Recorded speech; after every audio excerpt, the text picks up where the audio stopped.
January 2024. Yeah. A year ago. Yeah. A year ago. That's it. That was your first bag. First bag. We rolled out. We wrote on Sharpie. We were coming up with the names, perfecting the product and the ingredients. I was just going to Jewel and buying different types of pretzels and what was going to go in here. And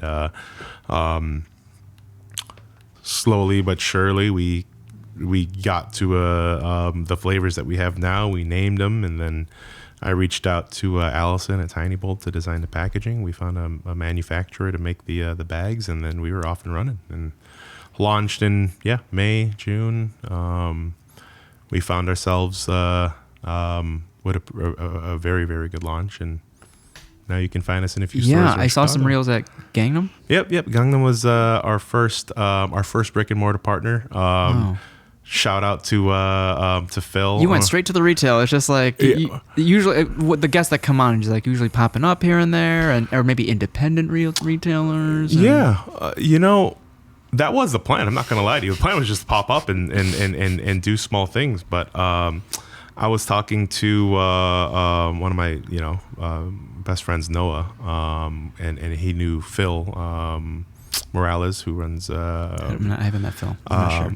So, I still haven't been to the market. Oh, well, they did a lot of content for Gangnam, and Noah called me one day. Or Catch and Phil's? Catch and Phil's. Oh, okay. Yeah. I know him virtually. Yeah, okay. Catch and Phil's. Okay. They were doing content at Gangnam, and Noah was like, "Hey, we know Jimmy, who's the social media guy here, and we think that the product could do really well there. Why don't you try and pitch him?" And so I showed up literally while they were filming an Instagram, reel, and I brought samples of everything. I handed him to Jimmy. He ran upstairs and handed them out, and came down with an order. It was literally a shout out to Jimmy.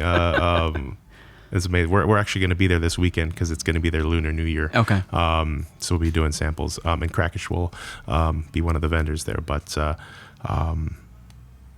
they ordered a few cases. We fulfilled the order the next day. We got on their shelves. Was there a party that's like, I don't know if I can fulfill this?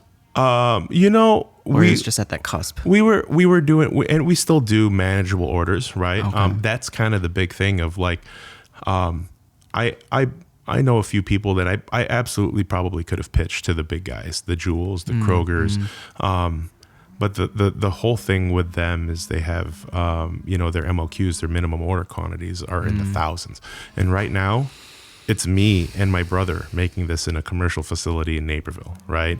Wow. And we make this by hand, by pan. And when you think of a Jewel Osco, they're going to order thousands of units, right? So Gangnam was a unique opportunity to get in a fairly large retailer that is still independent, but still has a huge level of reach. Yeah, absolutely. And we're so happy they gave us the opportunity and to get on the show. They're like a hip 88 marketplace. There you go. Exactly. 88 marketplace is hip too. Yeah, all the neon lights and the restaurants make it fun. But we got on their shelves. We were their top selling product for a while there. It was crazy. And so you felt this momentum. What did you feel like was next then after Gangnam? Well, to be honest with you, we had this big, we shot out of the gates hot, right? We got into Gangnam, we got into a couple of other places, some small other stores. We're in Andale Market up in Andersonville. Still gotta go. Yeah. Mia, right? Yep, Mia. Okay. Shout out to Mia again. Amazing. She hosted us there and got us on the shelves. And we're in a few other places. We're in a small snack shop in Hawaii. We're in... what does that mean to you? Oh, my gosh. Yeah, that's crazy too, right?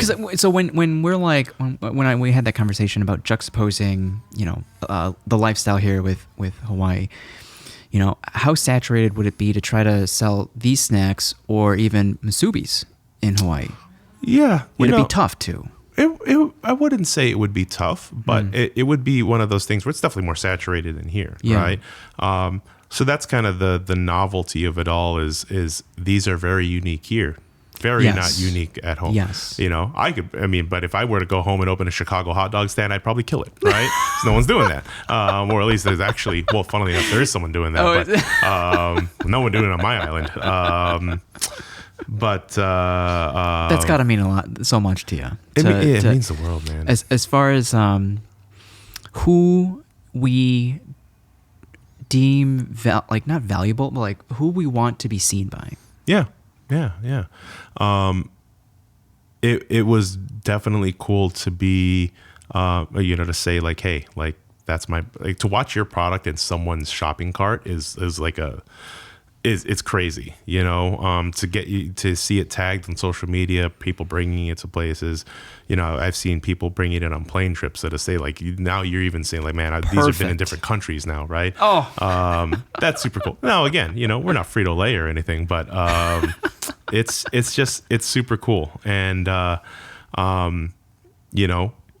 when I look back at June and July, and I had all these plans of like, hey, Krackish is just gonna, what's the next step? Where do we go here? Do we saturate these markets? Do we focus on direct to consumer? Do we focus on direct to business? Do we focus on private label? We do some private labeling of Krackish for a hospitality group up in Hawaii. We had all these plans, and then we launched Gangnam, and now it's just like, it's like two waves colliding. It's my God, man. It's because, we popped up at Side Practice, and that sort of spurred the whole like conversation with Francis. But truth be told, like 90% of my effort has been going into Gangnam, right? 100%. And we've been, and that's what's still blowing my mind is our orders continue to increase for Krackish without us really doing a whole lot of marketing for it. Do you see where they're coming from? Yeah, we a lot of it right now is our retail stores, right? Okay. So Gangnam's orders steadily go up. Mia over at Andale Market, I mean, they're burning through cases up there, right? Which is awesome. And obviously we sell at Side Practice. We'll sell at Gangnam when we launch the shop. Yeah. But the focus for the last few months has just been getting the store up and running, and Krackish has just sort of been in this maintenance mode, right? Beautiful. And so maybe 2025 we'll continue to expand marketing and see where this goes. Was this also Side Practice for your brother? Yeah. He, he's been, couldn't do this without him. He owns, have a Krackish, and now he's a part owner of Gangnam. But I think this is an opportunity for him to pursue something and to own it, right? And to. Was there ever a moment where you wanted your wife to be in this? She's a huge part of this. Oh, okay. Yeah, 100%. Yeah, I mean, again, none of this possible without her. Anything that needs to happen, she's in it. Where do I go? Yeah. The baby's down. Am I wrapping musubi or am I packaging Krackish? Like when I tell you this woman is superhuman, it's crazy. Okay. And that's on top of her 9 to 5 where she's a behavioral therapist, right? Oh, wow. So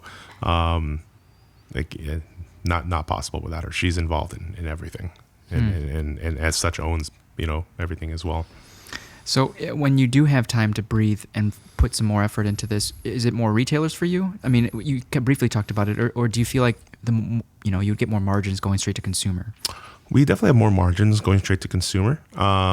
But retail makes up a large bulk of what we're doing right now, in addition to our private a little bit more labeling. automated then, right? Yeah. The next step here is to find a manufacturer or to create our own manufacturing process. That seems to be a big hurdle, like the next big hurdle. It's a massive CPG hurdle. Brands, So exactly. In the CPG world, when you talk about MOQs or minimum order quantities, it's not only on the distribution side, but it's also on the manufacturing side.